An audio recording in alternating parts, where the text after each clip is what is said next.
Assalamualaikum warahmatullahi wabarakatuh. Alhamdulillah, alhamdulillahillazi an'amana alaina bi ni'matil iman wal islam. Asyhadu an la ilaha illallah wahdahu la syarika lahu khaliqul alam. Wa asyhadu anna Muhammadan abduhu wa rasuluhu sayyidul arabi wal ajam. Allahumma salli wa sallim wa barik ala hadzal nabiyil karim sallallahu alaihi wasallam wa ala alihi wa sahbihi ala dawam, amma ba'd. Rabbi shrah li sadri wa yassir li amri wahlul 'uqdatam min lisani yafqahu qawli. Yang saya muliakan pengurus Majelis Ta'lim Masjid Paripurna Al-Fajar yang hadir pada sore yang berbahagia ini, serta jemaah ibunda semua. Mudah-mudahan kita selalu diberkahi, disehatkan, diberikan oleh Allah istiqomah dalam mendekatkan diri kepada Allah. Amin ya rabbal alamin. Maka bersyukur kita, alhamdulillahirabbil alamin, selalu kita panjatkan kepada Allah dalam setiap keadaan apapun. Alhamdulillahirabbil alamin.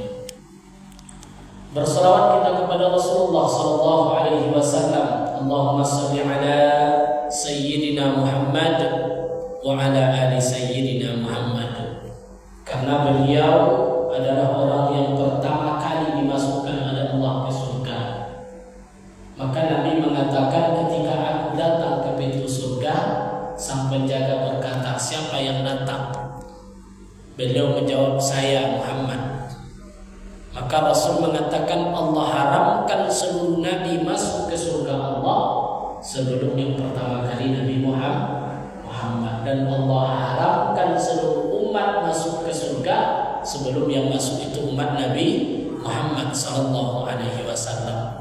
Jadi meskipun kita umat yang terakhir, tapi kita umat yang pertama masuk, baru umat-umat Nabi yang lain. Nah, begitulah mulianya Rasulullah, begitulah mulianya Nabi Muhammad sallallahu alaihi wasallam, satu-satunya manusia yang Allah berikan syafaat.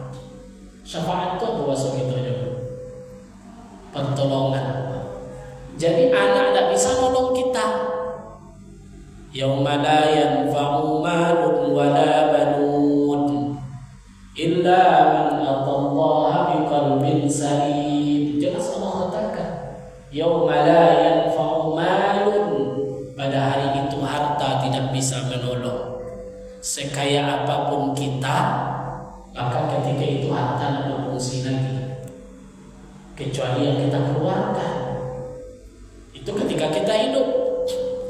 Wala banun, anak tidak bisa menolong. Jadi hidup di saat itu nafsi-nafsi, sendiri-sendiri. Ya, Allah gambarkan dalam Al-Quran, kita menanggung sendiri-sendiri. Illa man atallaha biqalbin salim, kecuali orang-orang yang datang kepada Allah dalam keadaan hati yang betul-betul bersih. Ada harapan, ada, itu yang disebut dengan syafaat. Man shalla alayya, barang siapa yang bersalawat kepadaku satu kali, kata Nabi sallallahu alaihi asyara, Allah akan memberikan balasannya 10 kali. Jadi sekali kita bersalawat kepada Rasulullah, Allah berikan kita 10. Makanya dengan ta'lim kita selalu mengajak untuk bersyukur, bersolawat, bersyukur, bersolawat. Syukur kepada Allah, bersalawat yang kita harapkan adalah syafaat dari Rasulullah sallallahu alaihi wasallam. Baik ibunda semua, kajian kita kemarin sampai mana, Bu? Salat jenazah. Ini kajian fikih terakhir. Jadi kalau sudah habis nanti masalah salat, tentu fikih ibadah itu cuma empat hal yang kita bahas. Salat, zakat, puasa, haji. Itu namanya fikih apa tuh? fikih ibadah.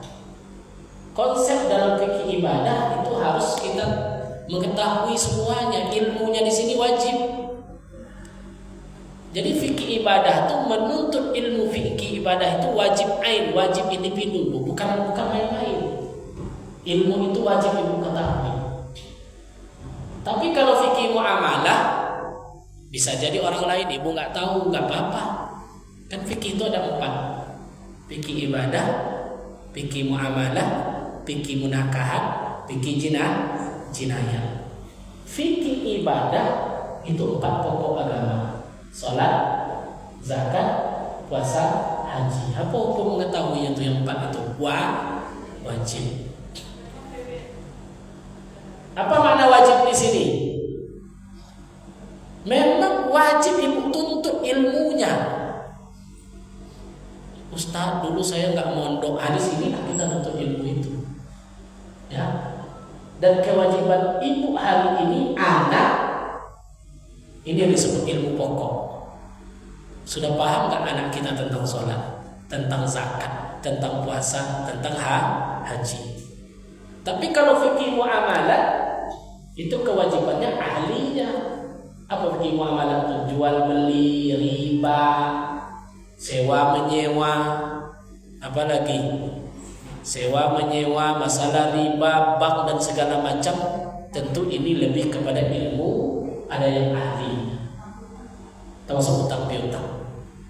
Itu nanti fikih muamalah setelah fikih ibadah. Setelah fikih muamalah ada namanya fikih munakahat. Apa itu fikih munakahat? Fikih yang menyangkut tentang hukum keluarga. Kalau muamalah tadi hubungan kita sesama hidup, muamalah kita jual beli, utang piutang, sewa menyewa, riba dan segala macam. Itu tak terlalu kuat kewajibannya. Apalagi fikih munakahat. Apa fikih munakahat? Hukum keluarga. Apa hukum keluarga? Nikah, talak, li'an, wasiat, hadhanah, cerai. Ibu semangat kalau cerai nampak dibahas. Itu namanya fikih apa tuh? Fikih munakahat. Itu cukup lapak gua aja yang tahu apa. Memang kami harus menguasai itu. Karena ada yang bertanya nanti, Ustaz, kemarin saya talak 3 sekaligus, berapa jatuhnya? Kan perlu dibahas juga. Suaminya sakit emosi, langsung jatuh talak 3 gitu. Berapa jatuhnya tuh? Hitung 1 atau 3? Kan ibu aja udah bingung jawabnya. Hitung 1 atau 3? Jadi macam-macam. Meskipun sebanyak batu di lautan, aku talak kok sebanyak batu di lautan. Berapa jatuh tuh? 1 jatuh. Ini namanya fikih apa tuh? Munakahat. Hah? Penasaran ibu fikih munakahat tadi. Maka banyak pendapat ulama di sana. Ya, ada yang menyatakan jatuh 3, ada yang mengatakan jatuh 1. Nanti kitab kita sampai ke situ. Tapi cilamo. Ada namanya fikih jinayah. Fikih jinayah itu hukum pidana. Tidak mungkin kita tidak masuk ke sana. Karena negara kita bukan memakai hukum agama mencuri potong, membunuh qisas. Nggak ada di kita. Kita masih hukum positif. Cuman yang wajib secara individu adalah fikih ibadah. Berapa tadi? 4. Salat, puasa, zakat, haji. Itu disebut dengan fikih ibadah. Dan salat kita sudah bahas, mulai dari salat 5 waktu, rukun salat, syarat salat, sunnah salat, salat sunat, salat Jumat, salat jamaah, terakhir salat jenazah. Nah, ini khatamnya nih, salat jenazah. Baik, kita lanjutkan. Yusannu wad'u jarrin khadra 'alal qabrin. Kemarin kita sudah sampai memandikan, menyolatkan, mengapankan, menyolatkan. Terakhir apa jenazah tadi dilakukan? Dikubur. Setelah dia dikubur, yusannu wad'a jardin, sunnah meletakkan sesuatu yang hidup di atas kuburan, bukan manusia, tumbuhan. Contoh jaridah. Kalau Rasul biasanya letaknya pelepah kurma yang masih hidup. Itu disunahkan, Bu. Jadi jenazah itu kalau sudah dimakamkan disunahkan tanam pelepah kurma atau kayu. Apanya, Bu? Nah, ini secara umum saja di sini. Kita nggak membahas detail karena saya yakin itu kan sudah praktek. Ada yang belum ya. Jadi kita membahas secara umum, ya. Mandikan, nanti dikumpulkan kita bahas ini tatimahnya ini. Li'annahu yukhaffafu anhum bi barakatin tasbihiha. Orang yang menanamkan sebuah pohon, bukan pohon keras ya, jangan karet pula ditanam lagi. Sawit pula ditanam, bukan. Ini Rasulullah mengiaskan itu cuma pelepah kurma. Dia potong kurma tadi taruh pelepahnya. Maka para ulama boleh saja mengkiaskan bisa bunga ibu tanam, kayu-kayu yang sifatnya tidak permanen. Bunga apa, Bu? Bukan itu sebetulnya. Yang bagus itu yang basah. Bunga juga boleh dikiaskan selama dia masih segar. Paham, Ibu? Dia belum mengering.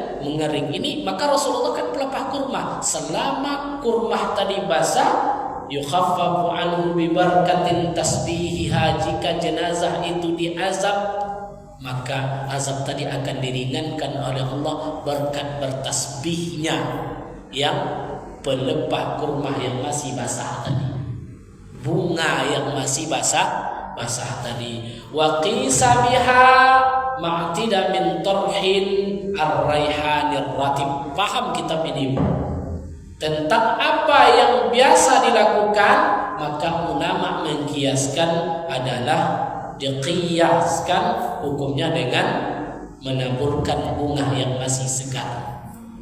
Menaburkan bunga yang masih segar. Berarti sama dengan pelepah kurma. Karena di negara kita tidak ada pelepah kurma, cari menaburkan bunga yang masih segar. Dia akan bertasbih. Ya, termasuk. Dia akan bertasbih selama dia masih basah. Tapi kalau sudah kering baru. Maka disunahkan seperti itu. Jadi yang dibuat-buat orang tuh tidak sembarangan. Tabur bunga ini. Jangan bunga kertas pula. Bukan bunga kertas. Ini dibeli bunga kan ada juga disandarkan, ada ya kan? Dibeli bunga-bunga diletak di situ. Ketika ziarah itu maka disunahkan yang basah, yang masih belum mati. Menurut kitab ini. Wa yahrumu akhadhu syai'in minha. Haram hukumnya mengambil sesuatu dari kuburan meskipun rumput. Rumputnya boleh dicabut. Atau bunga tadi orang nabur bunga kita ambil pula, itu tidak boleh. Atau pelepah kurma kita ambil pula pelepahnya, tidak boleh. Memindahkan tidak boleh karena itu meringankan jenazah. Wa yahrumu ahadu syai'in minha. Haram mengambil pelepah kurma atau bunga yang ditaburkan di atas kuburan, tidak boleh. Ya, tidak boleh di sini, haram. Min tafwiti khattil ma'in al-ma'thur alaihi sallallahu alaihi wasallam, sebelum dia mengering, karena mengambil pelepah kurma atau bunga memutuskan manfaat tasbih sebagaimana yang diajarkan oleh Rasulullah sallallahu alaihi wasallam. Biarkan saja dia sampai kering. Kalau sudah kering baru boleh ditanggalkan, diambil. Jadi tidak boleh diambil seperti itu. Wa kuriha bina'an lahu aw alaihi, makruh hukumnya membangun bangunan di atas kuburan. Ini jujur aja, Bu. Ini kebiasaan kita kan, membangun bangunan di atas kubur. Meskipun sebagian pendapat mengatakan membangun kubah-kubah dan segala macam, itu dimakruhkan. Dimakruhkan di sini. Aw alaihi, atau di atasnya, karena ada hadis suatu keperluan yang mengkhawatirkan kecuali dikhawatirkan ada kubur tadi yang bisa dibongkar oleh binatang. Nah, kalau memang kuburan itu tak aman, ada hanyut atau mudah digali oleh binatang, boleh ditembok. Paham ibu tuh? Atau tanahnya tak stabil, banjir atau segala macam, itu boleh. Kalau dikhawatirkan kuburan tadi diganggu, maka itu boleh. Kakhawfin nabashir, seperti pembongkaran, au hafrin, penggalian oleh binatang, au hadmis sail, atau konstruksi tanahnya mudah banjir atau longsor, boleh. Ketika itu dibolehkan. Jadi makruh hukumnya membangun bangunan di atas kuburan.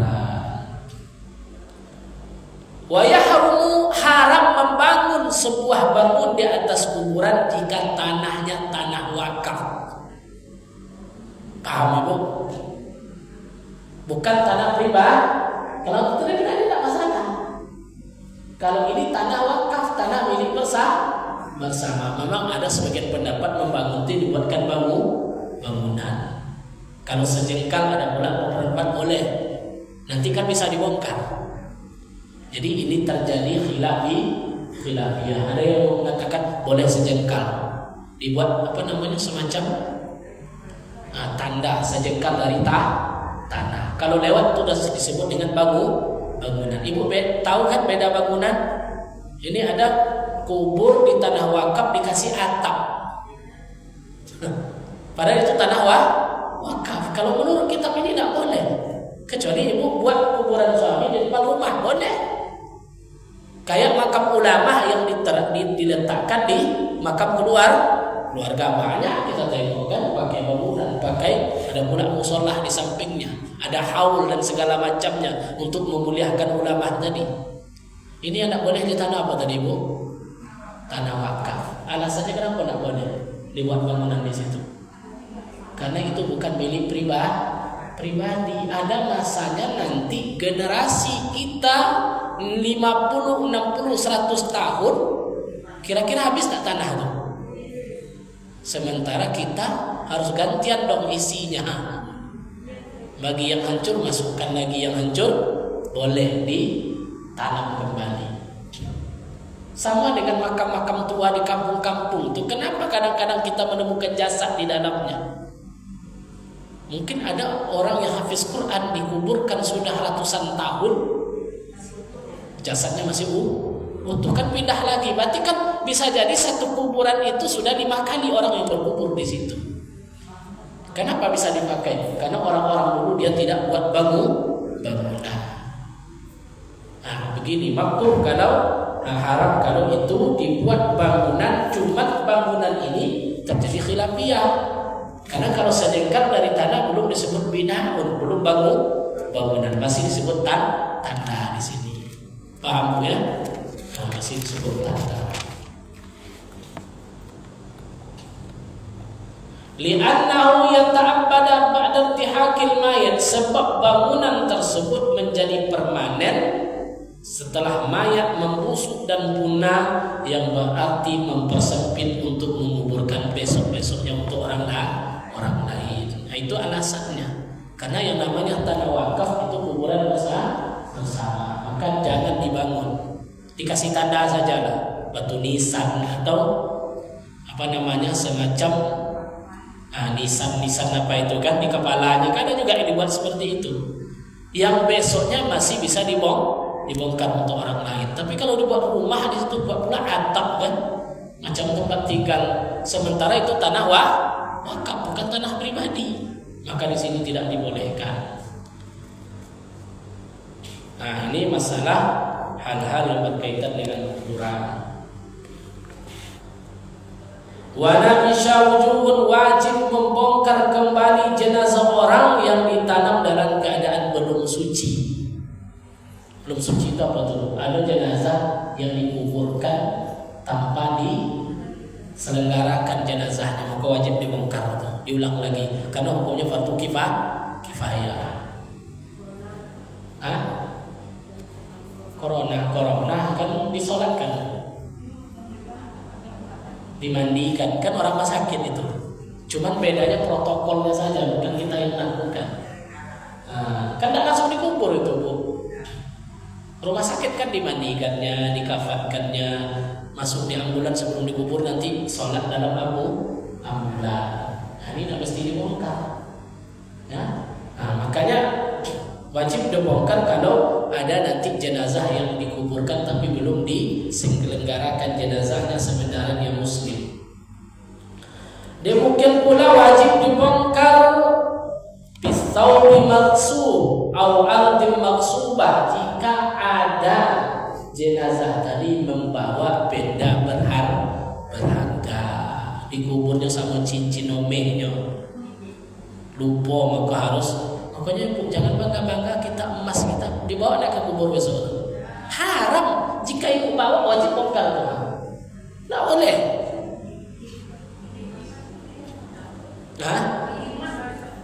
Ada gigi emas dibawa ke kubur.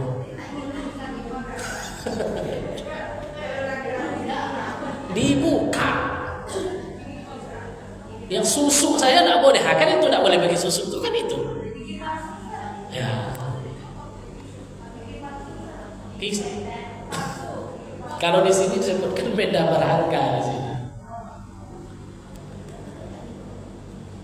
Ya. Wajib membongkar kubur orang yang ditanam dalam keadaan belum suci, betul. Demikian pula dibongkar al-khiyar ka'an dafni fi thawbin maqsub aw amrin maqsubah in talabal mali. Ya, wajib juga membongkar kuburan orang yang membawa kain kafan sementara kafannya itu dicuri. Ya. Maknanya apa nih? Dia punya hutang. Bahaya ibu itu, kecuali dibayarkan oleh ahli waris. Illam yatlub, jika orang yang tadi menuntut, tapi nak tega orang menuntut, nah masukkan kopernya dalam kubur sedekahkan saja. Tapi begitu apa kalimat ini maksudnya? Begitulah masalah hutang piutang ini, ibu. Kalau ada kain koper membayar tuan, bongkar kuburnya untuk mengambil sampai segitunya lah hutang piutang ini. Jadi hati-hati kita masalah hutang. Wala tabdanu imra'atun fi batniha janin. Wanita hamil tidak boleh dikuburkan kecuali sudah dipastikan janinnya sudah meninggal. Ini perlu pemeriksaan. Ya, kecuali dipastikan janinnya meninggal. Hatta yatahaqqaq, sehingga dipastikan janinnya oleh ahli. Jadi tidak boleh dikubur dulu diperiksa, punya hamil, dia punya janin, maka dipastikan janinnya dulu sudah meninggal. Kalau tidak, operasi, baru dia dikuburkan. Ya, wajib syartun jawfiha, wajib melakukan pembedahan kandungan. Nah, ini contohnya, wajib operasi kalau janinnya masih hidup.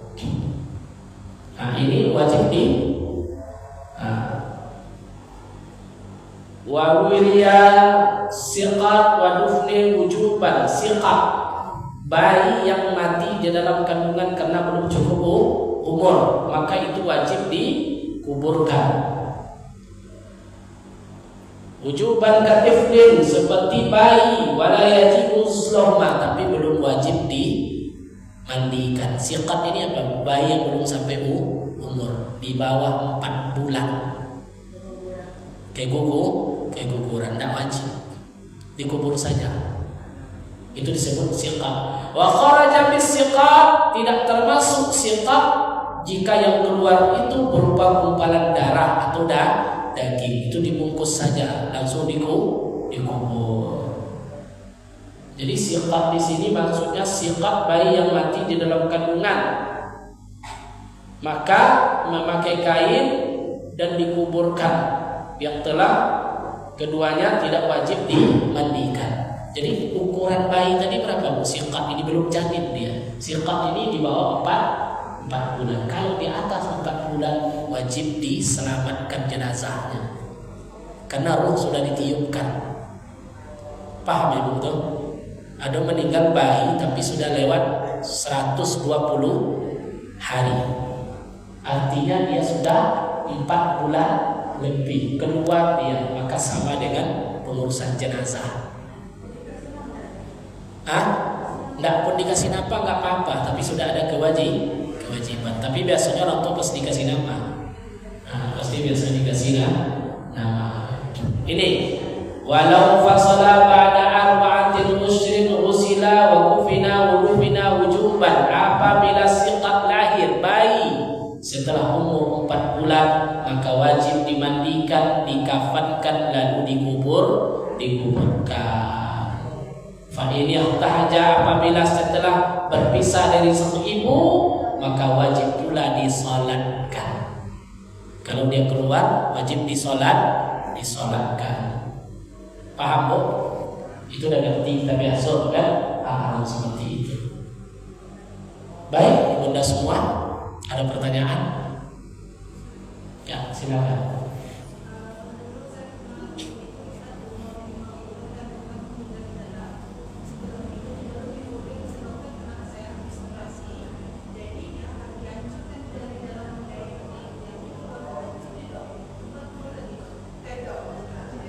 Jadi dokter saya, dokter kandungan, ya. Terus diapain? Wajib dikapan kan? Oh ya udah, ini berarti bukan berbentuk lewat 4 bulan, lewat 5 bulan, maka kewajiban di sana apa tadi? Dikapankan, dikubur, tidak wajib disolatkan. Nah iya. Dan wajib, yang wajib di sini kan in kharaja, jika dia berpisah dari ibunya. Kan ada orang keguguran, dia sudah berpisah. Kalau belum berpisah kan ada kewajiban di sini. Kharaja di sini berarti bahasa keluar, dia sudah pisah dengan ibu. Maka wajib seperti kalau dia lewat 4 bulan, maka di sini ada kewajiban karena ruh sudah ditiupkan. Kalau tadi kan belum berpisah. Ya kan, belum berpisah, dipaksa kan, karena keadaan.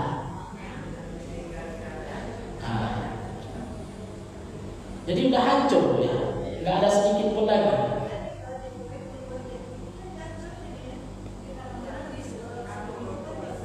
Tapi itu sebetulnya sudah masuk siqah. Siqah itu tahu ibu dari yang bayi yang di atas 4 bulan. Maka di sini kewajibannya di sini adalah ghusila wa kufina wa lufina, sholatlah. Dia wajib dikafankan, dimandikan, dikuburkan. Sholatkan. Kalau sholatnya apa tadi? Untuk terpisah dari ibunya. Maka di sini disebutkan tidak disolatkan. Di sini apa bahasanya? Dibersihkan, dikafankan, dikuburkan. Fa in yahtaja, apabila setelah berpisah dari sang ibu, siqat tersebut bisa bergerak, berarti sudah ada gerakan sampai di luar, maka wajib disolatkan. Dia tidak meninggal di kandungan, tapi kalau siqat tadi dalam kandungan tidak bergerak, 3 dimandikan, dikafankan, dikubur.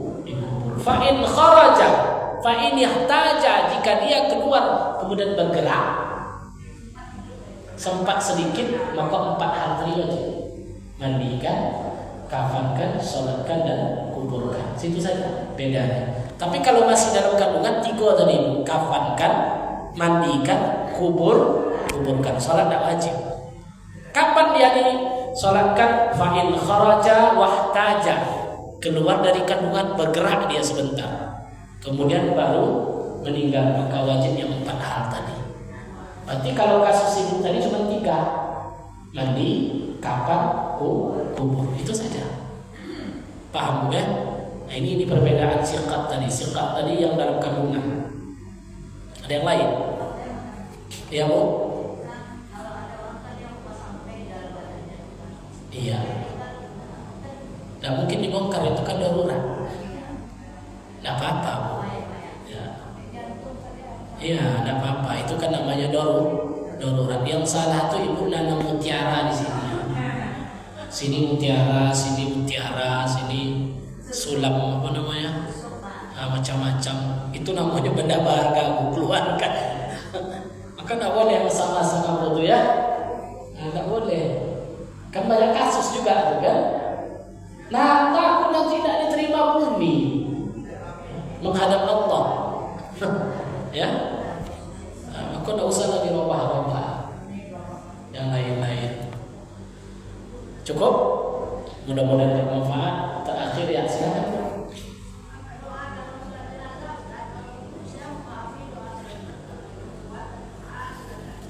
Iya.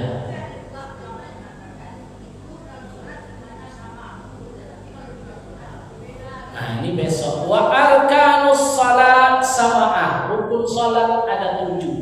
Rukun salat jenazah ada, cukup waktunya membahas. Jadi hadir besok insyaallah. Ada semua doanya di sini. Ya. Rukun salat itu ada berapa? Kalau rukun salat 5 waktu berapa? 13. Rukun salat jenazah ada berapa? 7. Kalau 7 ini tidak kita laksanakan dalam salat jenazah, maka salat tidak sah. Nah, nanti kita bahas insyaallah. Kau jangan tak sampai hadir insyaallah. Ya. Baik, Bunda semua, itulah kajian karena saya udah ini, Bu. Udah sakit di kerongkongan saya. Karena apa namanya? Banyak nikah, tanggal cantik kan hari ini dari pagi. 240824. Jadi sudah dari jam 8 saya tadi lagi menikahkan orang. Ya, begitulah, mudah-mudahan bermanfaat kita hari ini. Ya. Ya, kan tanggal cantik kan? 240824. Saya baru sadar pas nengok bukunya, memang hebatnya. 24 tanggal cantik. Itu banyak rupanya kok ada pekan baru di banyak orang nikah. Banyak orang undangan. Sampai-sampai ada undangan tadi saya nggak sempat juga datang di pameran. Saya diundang. Jadi saya mohon maaf terkejar banyak. Nah, kalau di pergi pulang saya pameran terkejar kita hari ini. Mudah-mudahan bermanfaat. Kita tutup dengan doa, diberkahi apa yang kita laksanakan diridhai oleh Allah. Al-Fatihah. A'udzubillahi minasyaitonirrajim. Bismillahirrahmanirrahim. Shiratal ladzina an'amta 'alaihim ghairil maghdubi 'alaihim. A'udzubillahi minasyaitonirrajim. Bismillahirrahmanirrahim. Alhamdulillahi rabbil alamin wal 'aqibatu lil muttaqin wa la 'udwana illa 'alal zalimin. Allahumma anfa'na bima 'allamtana wa 'allimna ma yanfa'una wa zidna 'ilman ya Allah ya rabbal alamin. Allahumma arzuqna 'ilman nafi'an wa rizqan thayyiban wa 'amalan mutaqabbalan ya Allah ya rabbal alamin. Allahumma khtim lana ya Allah bis sa'adah wa la takhtim 'alaina ya Allah bis syaqawah. Rabbana ighfir lana dhunubana wa liwalidina warhamhuma kama rabbaghna shighara. Rabbana atina fid dunya hasanah wa fil akhirati hasanah wa qina azaban nar. Wa sallallahu ala sayyidina Muhammad walhamdulillahi rabbil alamin. Allahumma salli ala sayyidina Muhammadin tibbil qulubi wa dawaiha wa afiyatil abdani wa shifaiha wa nuril absari wa diyaiha wa ala alihi wa sahbihi wa sallim. Allahumma salli ala sayyidina Muhammadin tibbil qulubi wa dawaiha wa afiyatil abdani wa shifaiha wa nuril absari wa diyaiha wa ala alihi wa sahbihi wa sallim. Allahumma salli